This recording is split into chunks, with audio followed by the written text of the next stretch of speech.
go into game number 1. Next with Evos on the play, Blacklist International on the swing back. And just like that, Venus na naman sa 2022. Estes first taken out. I think it's just natural. Samantala Blacklist, Banyo yung Valentina. Yun lang yun. Then, susunod na yung mga tipong mga Kufra, like the ban on the show. Kasi Haji special yan. At madami pwedeng gumamit yan sa Blacklist. And so, of course, Kufra ban, Blacklist. Again, I like what we brought up the other day, no? Yung pinag-usapan natin, kapag tinanggal mo yung comfort heroes ng mga rookies, nagiging rookie ulit sila. You put them in a place wherein they have to start performing. And maybe later, maybe si Cadenza makukuha ng mamaya, pero una muna si Donut. There's the 1-1 ban. Of course. You don't want to give that 1-1 at all. Hindi takot ang next play Evos if your first pick nila yan. Ganyan sila ka-confident with that particular hero.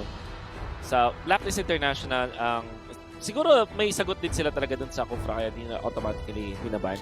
Thinking baka kumuha din sila ng ban sa Pakito as next play. Isa to sa mga comfort picks ng next play. Parang pwede nilang i-first pick tapos open pick siya. Pwedeng XP lane, pwedeng jungler. This time, Matilda first pick as expected from next play. We mentioned na ito magiging point of contention nila, mag-aagawan. I was about to say, was Kufra worth it? Maybe pagkaikot. Pero first phase pa rin. It's not impossible. Blacklist International, what's open for them? Eve is still open here. You can get an Esmeralda. Pwede may bigay kay Dominic. Ano ba ibang possibilities, Wolf? Clint and something seems to be a solid red side thing to do, right? Oo. Esme Clint, mga ganon. I like the Esmeralda agad kasi sagot agad yan dun sa Matilda. Dun sa knockout shields niya. Typically, ang side ng ng next play, gusto yung mga ganun shielding like Matilda Johead na kino-combo nila. So, they abuse that. Instead, Rafaela, kunin ng Blacklist International. Secure na nila yung heroes dito ni Queen V. And Brody agad, okay. Bibigay na lang yung Clint. Wow. 0% prediction for us. Nag-iinit lang kami, ladies and gentlemen. Game 1 pa lang naman. So, they're gonna answer mobility with mobility. Yung Rafaela, holy healing, yung pampabilis ng movement speed, and of course, the healing, the sustain, so you can take better team fights or retreat and survive. As well as the Brody, but ito na nga, Wolf, hindi na sila magpapatumpik-tumpik pa. Instead of the Kufra, they get the Jawhead and the Ruby. So malinaw to na itong Ruby na to ay magiging kay Oreshi and then Jawhead Cadenza. How can Blacklist answer? Esmeralda, sagot dito. Still! Nakita na agad against Johead tsaka Matilda. And it's a very open pick. Pasok naman siya kahit anong composition. At taas din ang hero pool nila, Wise. Of course, Haji, di ba? So, I don't think na maubusan sila ever. Securing the Esmeralda now means na sobrang ganda ng laning stage para sa Blacklist International. Yep, again, the fact that in the first phase, red side, binigay mo agad yung heroes ni Dominic at ni Owl makes it safer for these rookies for them to perform. Again, mentality ang pinapanood ko dito ngayon. Kaya rin siguro ang lakas ng next play Evos, kahit na majority sa kanila ay rookies. Even now, they're performing out of their minds. They're facing off against the M3 World Champions in the Grand Finals for Sibol. Ladies and gentlemen, ganun kalupit. Ito si Oreshi, Cadenza, at si Donut. They really earned our hearts and our love in this tournament alone. Second phase ban, there goes the Saber. Ito ba yung nakikita mong Wolf na pwede rin piliin ni H2? Because Bonchan seems to have thought it too. At natalo na din ang Blacklist International with the Saber before, if you recall. Specifically. Specifically sa Saber. Karina ang ban na next play Evos. So, paubusan dito ng junglers or ng jungler choices. And alam natin, kay H2, madami siyang pwede piliin. Like, Pakito is still open. I wouldn't be surprised if ito yung ban ng Blacklist International. Kasi ito, isang comfort pick to. At I would say, hindi na nila kailangan yun. There was one time na ginamit ni Wise yung Pakito, but I don't think i-repeat nila yan dito sa Grand Finals. Yeah, that was a pretty good Pakito. Good morning ko pa siya nun. But as it is, you're right. Ang dami pa actually. Again, Wise, very versatile. H2 though, he still has a solid amount of choices here. Surprisingly enough, Lancelot ay hindi pa nababan. So open pa yon. Ling, if he so chooses. So worst comes to worst, okay pa si H2. Like H2 is fine. Yep. So there's the Clint. So Wolf, they're not gonna open up the Clint. Hindi nila hayaan. Yep. Lane matchup laban sa Brody. Siguro ganun din yung plano nila dito. Knowing ng NXP ay i-prioritize yung ibang heroes, they planned out yung pinakamahirap na katapat ng isang Brody. Instead, ang next play nagban ng Pakito. Very interestingly. Ngayon, meron pang Lilia, meron pang Kagura. Mga heroes na saktong-sakto para sa Ubistrat ng Blacklist International. Meron pa rin Farsa at hindi ako magulat kung pinignan. Barats is still open. Mga jungle Barats. True. Lalo na Rafaela Barats. Yung mobility ng Barats, yung questionable mobility ng isang dinosaur, it's out the door. They solved it. So, first pick here in the second phase for Blacklist. They get one, and then they can close up strong. Jungler na kaya to? I think so. Or, baka i-last pick nila yung pwede nila i-last pick actually yung kanilang jungler. Get the Haji hero, like Lilia, ayun Eve, super Haji hero. Puro sila Magic, ano kayang may sagot ng NXP. Mayroon sila pang cancel na dito sa Eve. Hindi ako magulat kung Claude ni Donut, ginagamit nila yan. Decent siya versus Esme versus Eve. Siguro sa Brody lang sa laning stage doon siya mahirapan. Pero kung tutulungan naman siya na Matilda, pwede nilang ma-solve yung lane na yun. I actually like that. I like the Claude. Lalo na't alam natin kapag dating ng late game, kayang-kaya ng next play Evos yan. They're taking the best of both worlds, na yung aggression nila early, tapos yung bago nilang style from Season 8, na kahit na iba yung lineup noon, mukhang nadala rin ng mga rookies nila ngayon. So I definitely like the Claude. And I also like, wait! What? Teka lang this is different. Is this H2? No! Gold lane Aldous.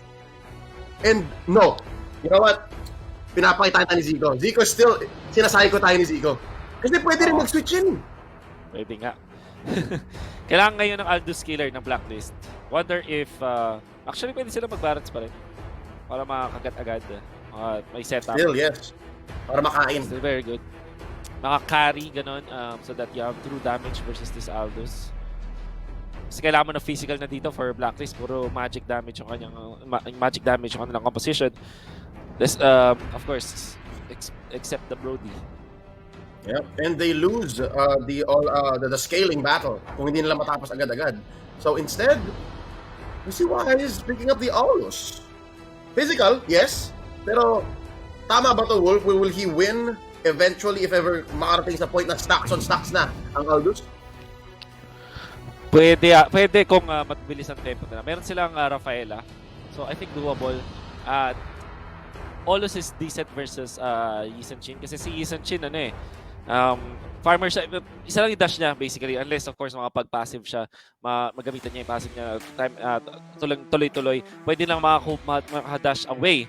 But, technically speaking, itong Aulus plus the Rafaela, pwede siyang mang-run down na mga kalaban. And that's the idea here from Blacklist International. Early game run down versus a late game Aldous. That's what we can expect in this game. And if anything, next play, what they're holding on to, what they're using para hindi ma-run down, is yung superior vision. Superior vision play and CC. So they have that in spades. Ang dami nilang ways naman disrupt or mag-disengage after magpumilit ang Blacklist. We'll see how they do this. Again, ang Power Vision, meron sila nung Mountain Shocker, ni Yusun Chin, tapos meron pa silang Chase Fate. Na, wow! Ang dami nilang Global Vision, Wolf. This is minsan lang magganito ang Blacklist. So that might actually be a key here, right? Let's see. We're going into the game number 1. Mga mata ng next play Evos, sapat ba para malaman kung paano sila makapasok ng late game? Here we go. This is going to be Wise starting off in his purple at mirror dito, the H2. Cadenza already going for the reset. Pero hindi total yung reset kasi tinamaan ulit ang hero instead of the actual buff. But very nice try. At least panggulo siya dito.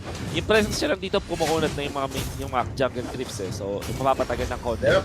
We already know na yung Aulus mabilis mag-take ng jungle yan. But with the help of this Johen, ito mo yung playstyle ni Cadenza. Sobrang, this wasn't present ng MPL Season 8 tsaka ng M3. But now, na-miss natin to kasi we rarely see Johen eh. Yeah, the effort is appreciated, pero Mr. and Mrs. Del Rosario not gonna let it happen. That rotation cost them about 200 gold.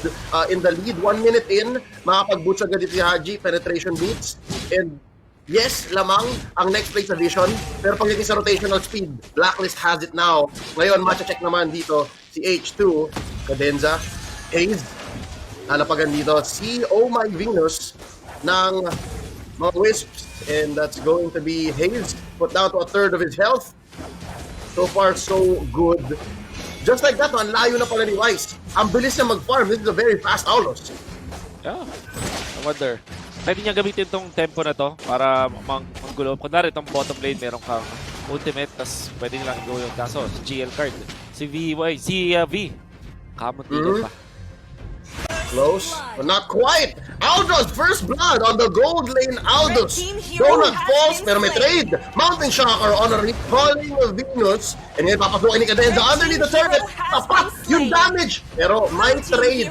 It wasn't an execution, and that's still a kill going over to Haji. Ang ganda ng laban na to, Wolf. 2-2 agad, 2 minutes in. Dami agad bakbakan and everybody just starting to brawl into my mid lane. Almost dying yung ibang mga members nila, tapos may bigla tayo makita ng first blood sa top lane na nag-asim. Mountain Shocker na parang hindi yata ganun ka-expected. Mukhang nakatingin sa iba si nag-TP kasi. Si Queen V, baka hindi rin niya matatakbuhan yung range ng Mountain Shocker. Yeah. The thing about Queen V is, in those lull moments, I'm guessing, again, as main shot caller, no? Nagche-check siya na pwede pang gawin, na pwede gawin sa mapa. So, Exactly. that's definitely something that sometimes you can't avoid. Para about memory dito, ni Owl, kinulang pa ng stacks kay Donut. Gonna force the recall here, but it's not safe. Do it over there. Top half of the map, committed by Blacklist International, si Cadenza. Pinoprotekta ng farm ni H2. I wonder kung anong itsura ng farm ni H2 dahil maliit lang yung gap, honestly. But again, the same 200, 300 gold between them.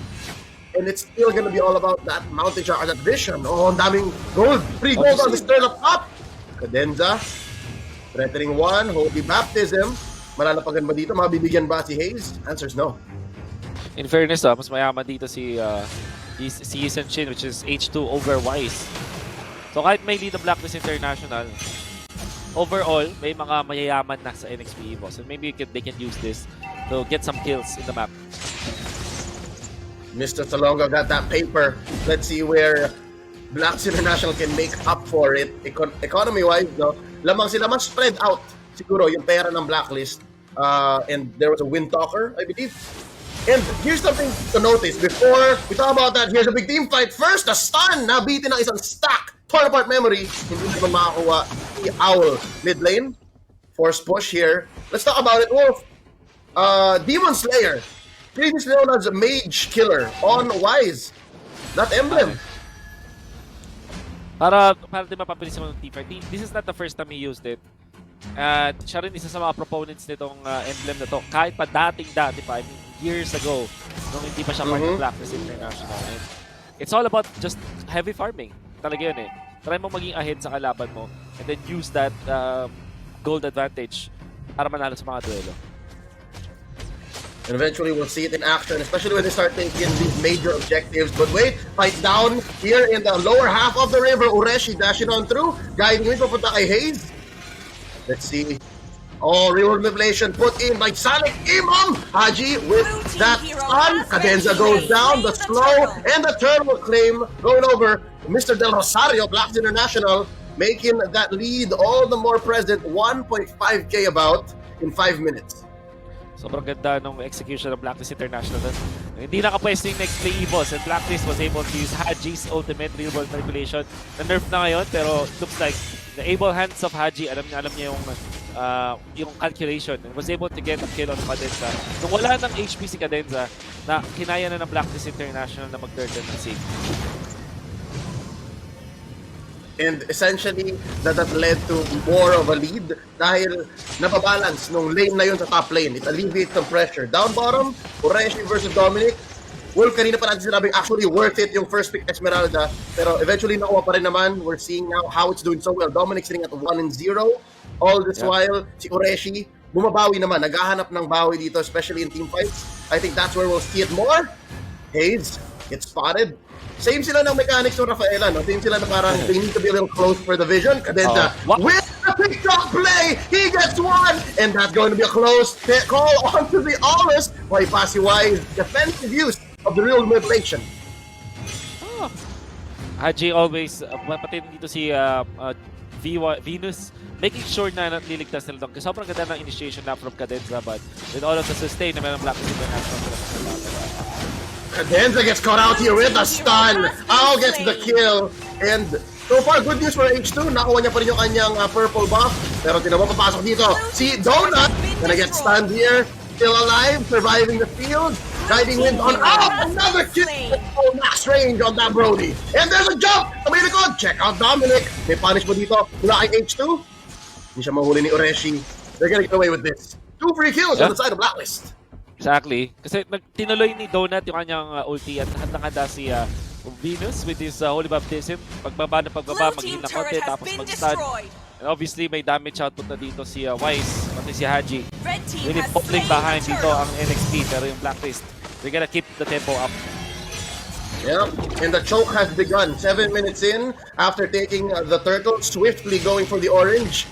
You saw H2 try for it, pero again, makikita mo dito yung talent ni H2 sa pagbabasa ng retry. Hindi niya inasim. He didn't use it. So it's safe for the next major objective take. Pero looking at the gold, 4,400 to Wise at 5,000. So ahead na. Nakalamang na. So nahanap na ni Wise yung gusto niyang gawin with that Demon Slayer. Yeah. With so much of a lead. Parang halos item ahead na siya kay H2. And next play ko, tingnan natin kung paano sila mag-crash. I mean, sobrang lakas pa rin first. Donut and Cadenza, that 2-man combo, not enough to take down Owl, especially with Queen V next to him. Holy healing, keeping him alive. Cadenza, conceal play, mahanap dito. Kaka! Circling Eagle on to Wise. Mr. Tolosario, saan ka pupunta? Goes in for the fight. Oh no, Undying Fury quite yet. Pero nga magsisya dito. That's gonna be the jump in. Takes 2. Hayes takes him down alongside Oreshi. Matakot sila. Dominic looking for 1. Nagamit nila yung Polystar Moon. Haji! Maliki Mom gets 1 more. Cadenza falls. Oreshi and Apopisha. Hayes backing out. That's gonna be a push up top and down bottom. That's 2 tier 1s going down. Mid lane for pressure dito. 4v3. How can they defend? That's a pull-in! Nice goal by Oreshi! Tatapusin ni H2 si Owl. This might have been too much for Blacklist to stay. Stay straight. Ginamit doon ni Donut. Sinong tatalo na niya? Target cancelled. Magpupush na lang siya instead. Napakagandang set of events para sa next play Evos. Kasi sa lahat ng gulo nangyari, nakapag-push pa si Donut sa nakapag-farm siya. Effectively, 2K na lang yung lamang ng Blacklist International. Ganda nung collab sila kay Wise. Especially using itong Matilda para sa defense. They get out of the Eve ultimate dahil dun sa kanilang mga flicker. Well done and well executed po natin NXT Evos. Oh, wait, bottom lane, Dominic, kamunti ka na. It's enough. That's gonna be a 2-man assault down bottom. And here we go, another one, real world manipulation. Salikiman puts it up. Kailangan na naman ko ito. That's gonna be the commitment by Aulus. Wise gonna secure this 9th Lord. And just like that, they call retreat Venus, starting the dispersion. And that's gonna be Alcott out. Medyo masyadong malayo. Malalim ang Brody. Pero may bawi. Down goes Koreshi. 1-for-1 so far in this extended team fight. And that's going to be a good trade for next play. Nakahabol sila ng konti, keeping this gold lead to about 2K. Galing talaga ng ginagawa ng NXT Evos dito for the wins. Kasi they're backing on their knockdown, tapos may common damage out mo ng H2. So that's well done. Fortunately, Blacklist International, no? Galing nila mag-trade. So nakita nila, there are 2 people in the bottom lane, including yung jungler ng next play Evos. So sinumulan agad nila, finance clear agad nila itong Lord. And with the ultimate malaki Haji, na ang aim lang talaga yung mag-zone out, hindi makapasok sa area of control ng NXP. Ang NXP ng Blacklist International. Yep. And now up top, Lord. Nagsisimula na magmukhang pula. Baluarte na ng Blacklist International ang mapa. And slowly but surely, next play Evos, their plan here is to defend first. Take down this first Lord. They still have those inhibitor blasts. Pwede pa rin ma-wipe itong wave na ito. But look at this. It looks like Blacklist International are committing. There's a revelation. Papasok isa ni Donut. H2 finish the job. Down goes Owl. Meron pa ba? Still no trade on the side of next play Evos. Yep. That's 2 down. H2 gets the double. Down goes Queen B. Napasama pa yata. Blacklist International may have overcommitted here. It's a triple kill. John Paul Salonga. What are you doing? Down goes Dominic as well. At titigil na ang Blacklist International. Hindi rin sila napag-split push dun sa may bottom lane. Napakagandang chain of events para sa next play. Ang ganda ng shot selection nila, going for the backliners first. Meron din silang chain stuns. Imagine mo, meron silang Rafael, meron silang Matilda, meron silang Johead, tapos meron din konting stun itong Aldous, as well as this Ruby. Yep, so that's not Conte, that's 4. Ang Oh. dami ng Wolf, and that's Exactly. becoming trouble for Blacklist. Ang late na nung gold lead, man. Kanina nasa 2K, ngayon 1K na lang. And even Blacklist Oo. knows that it's dangerous to fight. Sama mo pa yung bangka ni H2 pag sakali. So literally, lahat sila may stun. That's why So, 5. yung mga damage, yung mga clashes na malapit sa base ng NXP Evos will always favor them over Blacklist International. Yeah, so that was one mistake that next play was waiting for Blacklist to make, or not a mistake, but for them to read into. So now nakuha na next play yun, which gave H2 a triple kill, sitting at 602. Sobrang safe ng usage na to. Let's look at the items. So, Dominance Eyes, obviously, makikita natin yan. Malakas na rin ito si Eve. Going for the Brute Force Breastplate, the standard build-up. Kailangan nila ng mga anti-heal kasi ang Blacklist International nasa-sustain mo. Lahat sila pang-sustain yung kanilang composition. So, having those anti-heal mechanics will be of high value para sa next wave Evos. And it's actually confusing, no? Yung dynamic ng dalawang lineup ngayon, lalo na naka-ariba na sila. Let's put it at that, naka-ariba na sila. 9 and 7, 12 minutes in, parang both of them kind of wanna ube, but both of them kind of don't wanna do that at the same time. Kasi delikado dun sa una Blue magko-commit. team turret has been destroyed. H2 meron siyang barko, may Dauntless Fleet. Oh, watch out. Tatapusin na ba? Nako, sinimulan ng iba. Kakainin nung kabila, and there's a real revelation, and they take down Cadenza. Nice jump in by Dominic. That's a holy baptism. Taking 2 down. Hayes and Cadenza bites the dust. That's going to be wise, securing the Lord. This is Luminous, getting at 13 minutes in. Abort mission, sabi ni Donut. Nothing there for me to get. And that's going to be a wave he left up top. Pero masasalubong siya ng isang Luminous Lord. The choke resumes. Blacklist International gonna take the purple away here from H2. Maganda dito sa ginawa ng Blacklist International, they fought outside of the base. Tingnan mo yung timing. Hindi nag-ulti agad dito. Wala pa lang available kay Donut. Could have gone for the Mountain Chakra para nakita ng mga NXP Evos. Kaso, masyado nang late at natalo na sila. Yung jump ng Esmeralda combination with the Evos, so deadly in this game. Kailangan mo i-respect yan. If you're NXP, yung mga laban outside of their base, hindi sila papaboran doon. Red team turret has been destroyed. And that's where the ube doesn't happen. Mountain Shocker helping clear the wave. Nagkumpul-kumpul doon. Lord na lang natitira, and that one cart. That's gonna be an inhibitor up top taken down. Meron pa ba shield itong mid? And it looks like wala na. Another inhibitor falls here. For next play, Evos. Donut, tatrabaho sa may baba. And there's a real revelation. Plus, the Undying Fury. Masayaw-sayaw dito si Ureshi. And there it is! Owl gets one! Ureshi taken down. And here comes Donut. Aparan si Owl. Not enough. It's going to be a tough one. Owl flickering in. Tinapos si Wise. Down goes the Owlers. Cadenza falls as well. Popping immortality. Mag-revive siya. Buhay pa. Still underneath this base. 4v3. What's gonna happen, Wolf? Another falling star move, but H2 falls. Haji gets a kill. Mega kill. This Eve is unstoppable. Mapabagsakin ni Hayes dito. Si Wise, Mr. Garrotario fallen for now. Kasi the smartness now. But you don't even survive for so long. Hayes, the only one left. He's clearing the waves. He's struggling. He's trying. This one-time SEA Games gold medalist cannot defend by himself. That's Ureshi. Kaya ba nila to? Man defense. That's a pull-in. Uy, sobrang baba na. Ang tagal, walang damage dealer sa base. Retreat, sabi ng Blacklist. Woo! Sweaty defense para sa next play Evos, but Blacklist International napagandang execution. Nung tinalo na ni Aldous si Donut, si Owl, going for the Wind of Nature, tapos merong ginamit niya yung walls. Tumalon siya sa the wall, tapos nag-flicker forward. Hindi rin siya na-punish. Eventually, mamamatay doon si Owl, but masyado nang napakomit si Donut as well as si Cadenza. Kaya naman, eventually napatay lang sila ni Wise. You gotta have to comment itong si Ureshi at itong si Yelly Hayes. They tried their best, and so far, mabubuhay sila for one more fight. Yep, that's the Bataanon and Castro combo. But look at this, Donut using that Chase Fate in a defensive manner. And there you go, some stacks put in. Dominic finishing the job. Papabagsakin dito si Haji. Alikima must fallen. That's going to be a collapse. Our next play, Evos. Pero may bawi dito ang Blacklist. Down goes Cadenza. Ace, where are you going? Sumasayaw-sayaw si Dominic. Stealing these shields. Baka siya pa mapatay dito. And that's from the backline, Owl.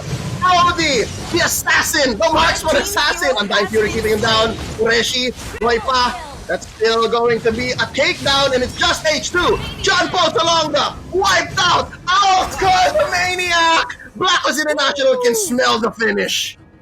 You can smell it, jumping forward sila. Sobrang ganda nung last flash na yun kasi nag-in out. Pansinin mo, di ba, na corner yung mga members ng NXP. Wala silang nagawa dun sa in out ng Blacklist International.